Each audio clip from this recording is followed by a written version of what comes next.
Hablaremos hoy del fin del mundo, de la idea del fin del mundo que ha impresionado a todos los pueblos de la humanidad. La mayoría de los filósofos griegos creía que el mundo era eterno. Cuando ellos posaban los ojos en esta parcela del mundo que nos toca vivir a nosotros, ahí cambiaban de idea, porque este lugar les parecía vulnerable, destructible, y pensaban entonces que a lo mejor el mundo sí era finito, y no sabían qué pensar. Pero los romanos sí sabían. Ellos tenían poca fe en la perdurabilidad de lo existente. Entonces ahí lo tiene usted a Luciano de la Farsalia, que pensaba que el mundo se iba a convertir alguna vez en hoguera. Lo mismo opinó Ovidio, nuestro amigo, el de las Metamorfosis, que decía que el mundo más tarde o más temprano se va a prender fuego. Bueno, lo decía con otras palabras, desde luego.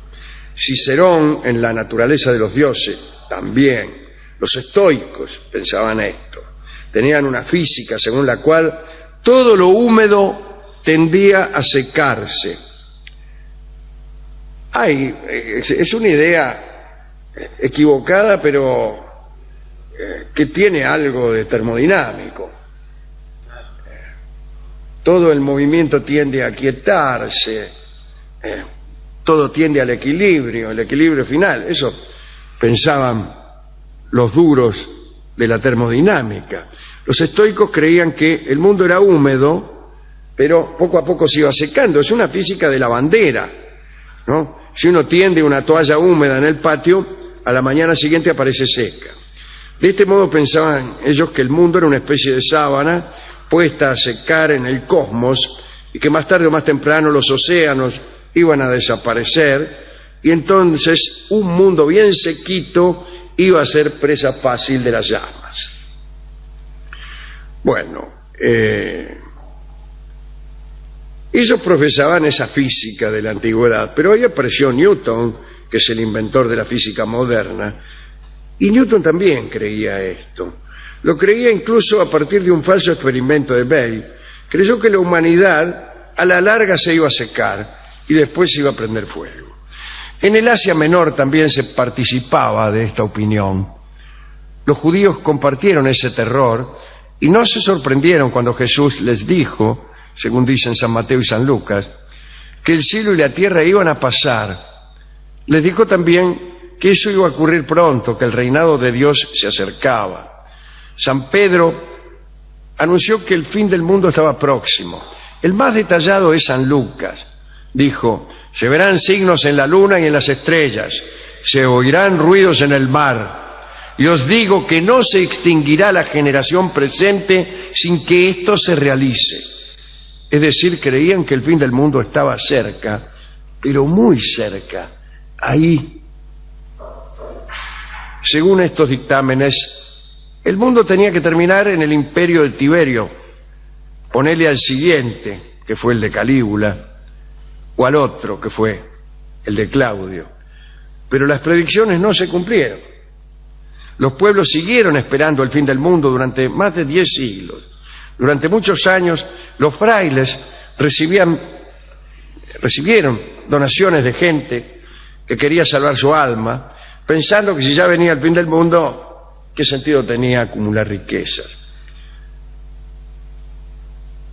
Cierta vez volvía yo de una timba en Castelar, estaba esperando el colectivo, con un amigo que me debía 500 pesos, hacía largos años.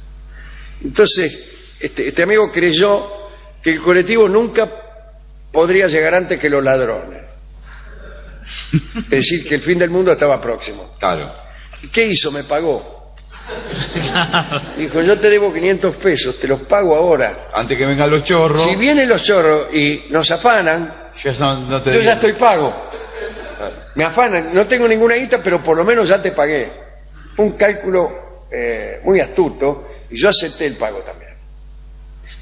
Mi deber es aceptar el pago allí donde lo hicieren. Después, este tipo, viendo que los chorros no aparecieron, se habrá arrepentido, como se arrepintieron los que hacían donaciones pensando que ya venía el fin del mundo. Bueno, el caso es que el temor obligó a muchos a desprenderse de sus tierras las entregaban a los conventos. Bueno, pasemos a los brahmanes, que no estaban tan apurados como los cristianos. Sus cronologías son tan largas que casi resultan una metáfora de lo perpetuo. Siempre me impresionó esta metáfora. Un chal de seda rosa, un chal de seda roza con Z. Una vez cada 100 años, una enorme montaña de roca maciza de 100 leguas de altura. Una vez cada 100 años. Un chal de seda, listo. El tiempo que ese roce tarda en erosionar por completo esa gigantesca montaña equivale a un kalpa. ¿Qué es un kalpa? Ese. Es un día y una noche en la vida de Brahma, nada más. Para nosotros duraría algo así como 4.320.000 años. Por eso son gente tranquila los hindúes, se toman su tiempo para todo. Ellos hablaban de 4 edades que surgían de unos ciclos: la edad de oro, la de plata, la de cobre y la de hierro. Y me detengo solamente en un detalle, ¿no? Estas 4 edades van reduciendo la duración de la vida humana. Por ejemplo, en la edad de oro los hombres eran muy altos. Primero crecían algo así como 1 centímetro por cada año o por cada 10.000 años, hasta que llegaron a un tope. El tope era que un hombre medía 8.400 metros y además se le iba alargando la vida. En su tope vivía 84.000 años.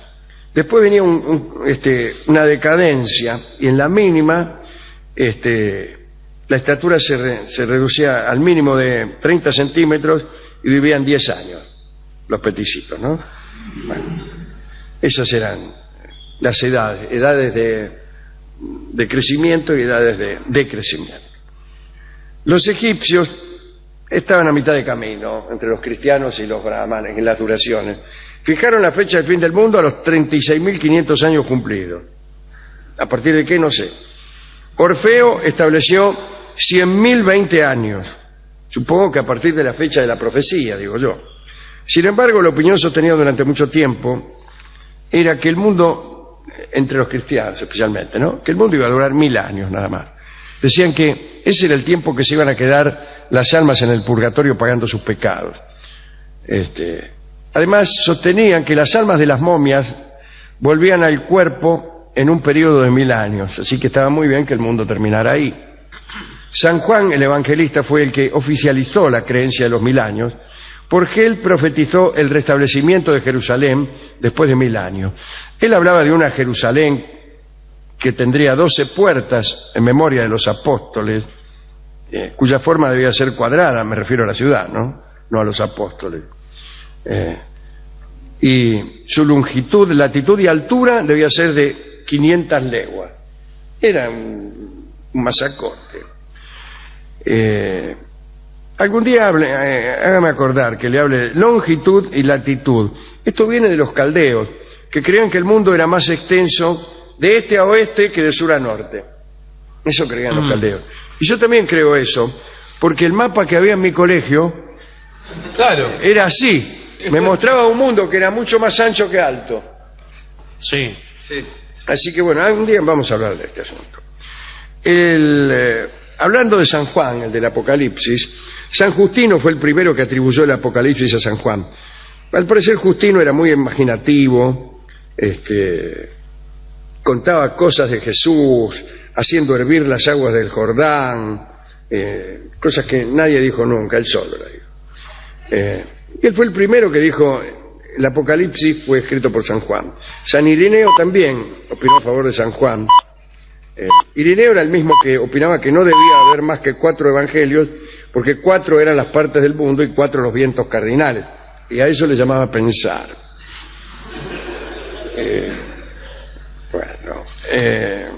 Otros dicen que San Juan nunca escribió el Apocalipsis. Esto lo dice San Dionisio de Alejandría, y que dice que el Apocalipsis es un libro falto de razón, que lo había escrito un tal Cerinto que se quería aprovechar de la fama de San Juan para acreditar sus opiniones.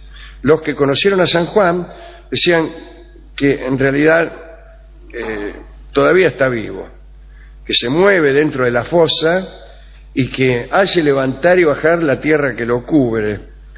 Pero todo eso decían es cierto, pero no es cierto que haya escrito el Apocalipsis. Finalmente la Iglesia decidió como indudable que San Juan sí fue el autor del Apocalipsis, y ahí estamos todos nosotros, ¿no? Explicando sus comentarios de la gran bestia que tenía 7 cabezas, 10 cuernos, pelo de leopardo, pies de oso, boca de león, fuerza de dragón, y cuyo número era 666. En el último libro que he escrito, uno de los temas es el fin del mundo. Y hay unos señores que están en un playón esperando, no se sabe si el juicio final o qué. El mundo se ha terminado y están ellos ahí abolido su metabolismo y su termodinámica, esperando. Y es todo muy gris, muy oscuro. Y viene un tipo que ellos conocen, viene de allá adelante. Esos tipos que saben los rumores que se corren. Sí, me parece que tal cosa. Y viene y dice, che, ¿qué pasó? Se no sabe. De todas las religiones que hay en el mundo, la verdadera es la peor. La peor de todas las religiones resultó ser la verdadera. Así que estamos todos cocinados. Y siguió caminando hacia atrás. Yo muchas veces en mis noches de terror me he imaginado ese punto de espera. Pero me temo que el fin del mundo será mucho peor que eso. Ni siquiera habrá espera, ni siquiera habrá conciencia de que el mundo ha terminado. Sí, sorprendida, advierte el alma que un paso atrás se le quedó la vida. No está mal. Señores, el discotecario me trajo sin hacer comentario ninguno. Pero es bárbaro. Me dijo, ¿viene el mundo? Fuimos. Bueno, sí, es verdad. Es verdad, tienes razón. Y este es el tango que vamos a escuchar ahora, en la versión de Horacio Molina, nuestro querido amigo. Hoy contaremos una huida de Napoleón y los disfraces que debió usar en esa huida. En el año 1814, Napoleón abdicó en Fontainebleau. Después de la desastrosa campaña en Rusia y de reconocer que ya no podía contrarrestar los avances austríacos, rusos e ingleses, bueno, imagínense, ¿no? La cosa estaba bastante fea. El 19 de abril de aquel año, de 1814, se presentaron ante Napoleón el general austríaco Kohler, el general ruso Shuvalov, el general prusiano Truchess y el coronel inglés Campbell. Eran los hombres a quienes las potencias aliadas habían encargado conducir a Napoleón a la isla de Elba, donde, saben ustedes, estuvo confinado hasta su efímero regreso, llamado los 100 días. Napoleón se enteró por estos militares de todos los detalles de la entrada a París de Luis XVIII, que venía para restaurar a los Borbones. Al día siguiente de la llegada de aquellos hombres, Napoleón se despidió de los soldados de su vieja guardia y, delante de 1200 soldados que lloraban, besó la bandera y luego, sin saludar a nadie, fue a arrojarse al fondo del coche que debía llevarlo al destierro. Hasta Orange todo fue bien, pero en Avignon la muchedumbre apretujada a cada lado de la ruta lo recibió a los gritos de viva el rey, es decir, viva el que venía a reemplazarlo, ¿no? Y lo insultaban, torrante, siempre cosas. Parece que después de las últimas campañas desastrosas, ya nadie quería a Napoleón y muchos deseaban su muerte. Por eso lo que pasó después, cuando él regresó de los 100 días, en donde inmediatamente la gente se puso de su lado, y como una curiosidad histórica quedan los titulares de los diarios que anunciaban el regreso de Napoleón desde la costa, ¿no? Amenaza el monstruo. El tirano se acerca a París. Napoleón ya está a la entrada de la ciudad. ¡Viva el emperador! Bueno, en Orgón, el pueblo había elevado un cadalso con un muñeco cubierto de sangre, con la inscripción: tarde o temprano, tal será la suerte del tirano. Napoleón, quien no esperaba estas reacciones, permanecía escondido en el fondo del carruaje, tapado por el general Suárez. El susto de Napoleón era tan grande que por ahí se le ocurrió disfrazarse. Se puso una levita azul, un sombrero redondo adornado con una escarapela blanca, y montó a caballo para galopar delante del coche. Así pasaba por Soldado Raso, que marchaba a la vanguardia del avance de los generales. No lejos de Canat, se detuvo en un albergue. La hostelera se le acercó y le preguntó si no había visto pasar a Bonaparte. Y luego agregó que sentía curiosidad por ver si se salvaría. Citemos las palabras de aquella mujer. Creo que el pueblo lo matará, y hay que convenir en que ese bribón se lo ha merecido. ¿Le sirve? ¿Lo embarcan para su isla? Sí, respondió Napoleón. Espero que se ahogue, insistió la mujer. Yo también, asintió Bonaparte y se alejó horrorizado. Aquel diálogo poco tranquilizador animó a Napoleón a volver a cambiar de ropa. Aunque había pasado una primera prueba, estaba seguro de que alguien más avestado lo reconocería. Y entonces hizo lo siguiente. Obligó al ayudante de campo del general Shuvalov a vestirse con su levita azul y el sombrero redondo que traía antes, a fin de que en caso de necesidad fuese insultado o hasta asesinado el ayudante de campo en su lugar. Apurado, Bonaparte se puso el uniforme austríaco del general Kohler, se encasquetó la gorra prusiana del general Truchsess y se cubrió con la capa del general Shuvalov. En su desesperación, Napoleón se había cubierto, para no levantar sospechas, de todas las banderas de sus vencedores. Una vez que quedó así disfrazado, los coches volvieron a arrancar. Un general francés, llamado Drouot, abría la procesión.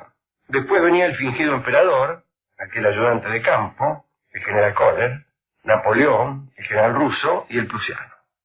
Así atravesaron otras muchedumbres curiosas, ¿no?, que trataban de descubrir cuál de entre todos era el ex emperador. El pueblo no pudo distinguir quién era Napoleón. Por eso que parecía un triunfo, esto que parecía un logro, se volvió un problema.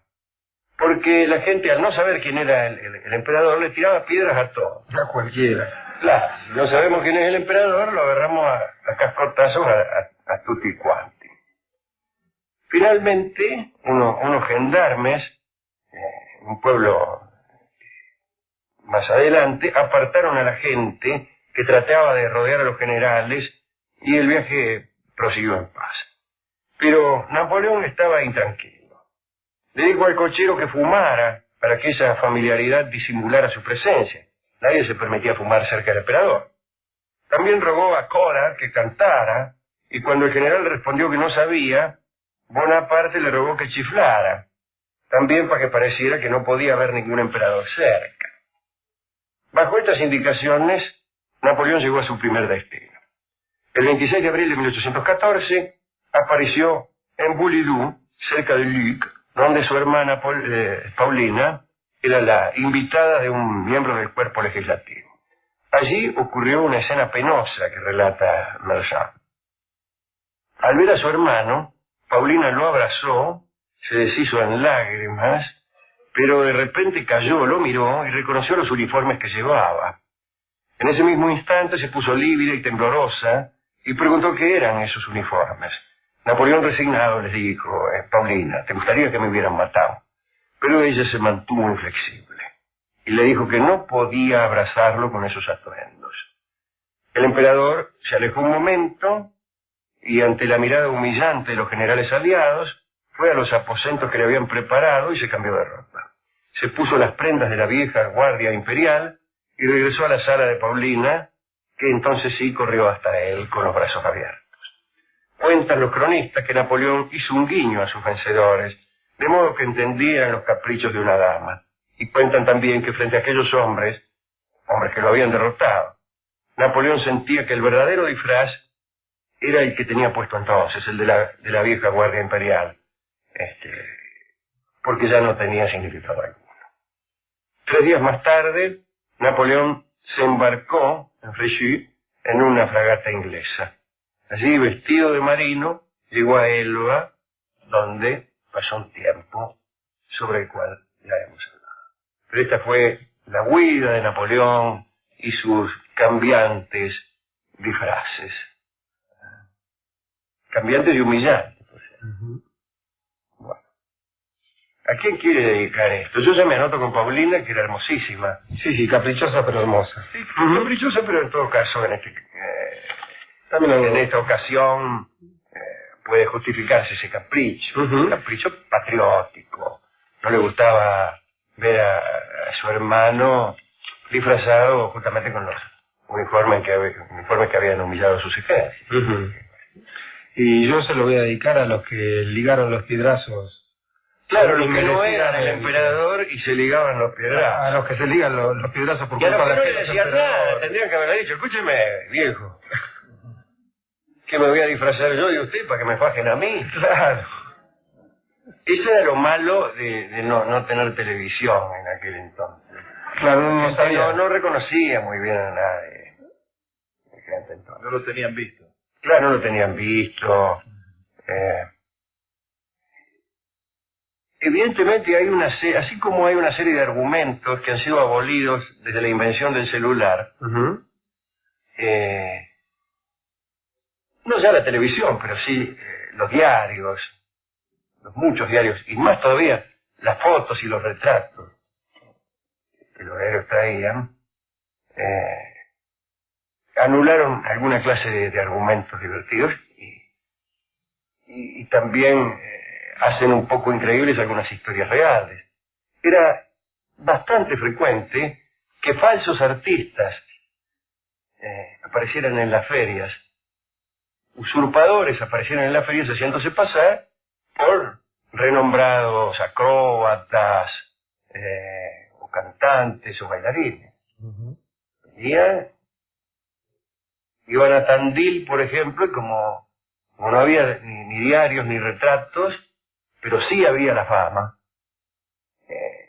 Supongamos que usted tuviera fama en Tandil, entonces por ahí alguien se hacía pasar por usted. Y ponían unos carteles, mañana, en el teatro tal y tal, Gabriel Rolón. Y venía un sustituto que empezaba a hablar de cuestiones relacionadas con el psicoanálisis, y todo el mundo lo aplaudía y le pagaban un dinero.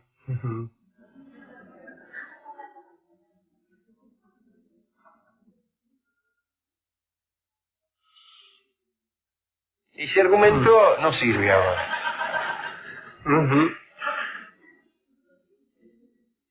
Sí, Yo me he permitido un cuento parecido en el libro, que es la historia de Julián Maidana, el payador.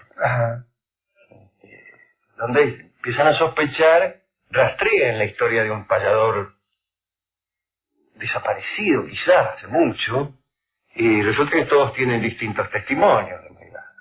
Algunos lo encuentran barítono, otros tenor, otros rubio, otros moreno, pelado, de distintas edades. Y en este caso conjeturaron que Maidana tenía algunos colaboradores que iban en su lugar cuando él tenía demasiadas citas. que no podía cumplir todas. Entonces él mandaba, ya en la línea del sur había un Maidana, en el norte otro, en el oeste otro. Hasta que se perdió la certeza acerca de quién era el verdadero Maidana. Porque el verdadero Maidana tampoco se llamaba Maidana, sino probablemente Sostakovich. Un nombre de esos que no permiten a uno ser payador. Claro. Entonces, como el verdadero Maidana no era Maidana, alguien le empezó a disputar ese rol. Y ya no se supo cuál era Maidana. Y mucho menos desde el futuro, es decir, pasó muchos años. Así que, si usted no creía que la televisión tenía algo bueno, tiene algo bueno si a usted le parece bueno. O sea, a mí no me parece muy bueno. Es estar siempre seguro de la persona con la cual estamos, no me parece tan bueno. Y también creo que, a pesar, si usted me permite, la alegoría torpe y demasiado vecina, las alegorías cuando son muy cercanas son superfluas. Pero déjeme esta por lo menos. También es cierto, me dirá usted, que muchas veces, aún con televisiones y retratos y carnet de identidad, muchas veces estamos ante una persona y pensamos que se trata de otra. Yo le diré, bueno, pero eso es una alegoría de la idea que nos hacemos acerca de las personas que amamos, o de nuestros amigos, o de nuestros familiares. Nosotros construimos una imagen que probablemente no es la verdadera. Usted me dice, tómesela, con usted no se puede hacer una alegoría. También puede ser que uno mismo no sea General Bonaparte. Uno lleve adelante una vida, toda una vida. Haga unas inversiones, realice unos trabajos, se adiestre en unas cuestiones, pensando que uno es Napoleón Bonaparte.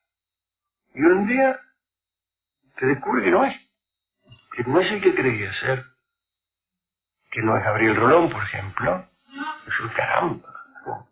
Creído todo el tiempo que era Gabriel Rolón, y que estuve estudiando estas cuestiones psicológicas y dando charlas a las personas que quieren saber qué es lo que sienten.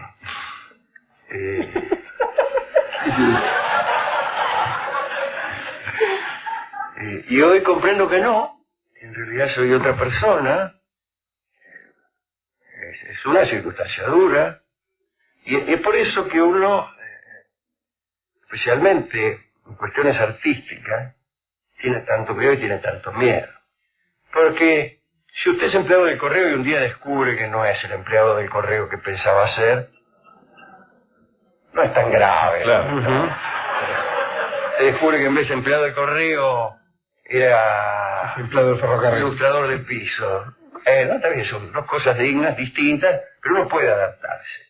Pero cuando uno cree que es un gran actor y de golpe descubre que no lo es gravísimo. Y lo peor que hay es que hay formas de descubrirlo inmediatamente. ¿Cómo descubre inmediatamente uno que no es un gran actor? Con una desgracia artística. Con una desgracia artística. El tipo está ahí en medio de una... Yo sueño que estoy aquí... Se olvida. No solo se olvida, comprende que no es actor. Comprende que... ¿Qué estoy haciendo? No se cree que... Mire, ve que todos el resto de los actores lo miran sin creer en absoluto lo que le está diciendo. O está cantando y sale una nota que viene a revelar su verdadera condición. Con lo cual pueden pasar dos cosas. O uno se avergüenza y deja el canto para siempre, o le dan un premio. Disco de platino. Claro. Y muchas veces lo que usted cree que es verdaderamente una catástrofe artística termina siendo una consagración. Sí. Pero disculpe todo esto. Nada más para decir que yo no era Napoleón Bonaparte y que lo había comprendido recién ahora. Y algo de esto no tan lejos, pensaba en el último emperador, ¿no? Digamos que al que se le sostenía la idea de que seguía siendo el gran emperador de la China y este tipo de cosas, y él creía ser lo que ya no era hacía bastante, ¿no? Sí, pero hay gente que no necesita que lo ayuden, ¿no? Se engañan. Ah, bueno, eso es más grave. Claro, eso es grave. Incluso hasta cree, aún en contra de... Por ahí lo demás le quieren las decir quién es. objeciones que le hacen sus amigos. Pero ¿cómo vas a ser emperador vos si estás viviendo en un departamento de 2 ambientes en Bellavista? No importa es el tipo, lo que importa es, ahí empieza a decir que es un emperador alegórico, con lo cual sonamos. Sí. Y no se deja cortar el pelo. Claro. Bueno, ¿a quién quiere dedicar? Yo ya se lo pregunté. ¿Y con qué vamos a ilustrar esta charla? Bueno, tal vez Era su voz es un tango que tiene el valor de un procedimiento para reconocer. Sí. Lo que se preguntaría cuando escuchaban hablar a los que pasaban, Claro, ¿no? La gente claro. Pero imagínense, no conocían el aspecto de Napoleón, bueno, podrían conocer su voz. Pero esto es lo que se preguntaba, ¿no? Tal vez era su voz. Y esto es lo que se preguntaba Homero Mansi cuando compuso este tango. Libertad Lamarque es la mejor versión que se ha hecho de este tango. Adelante.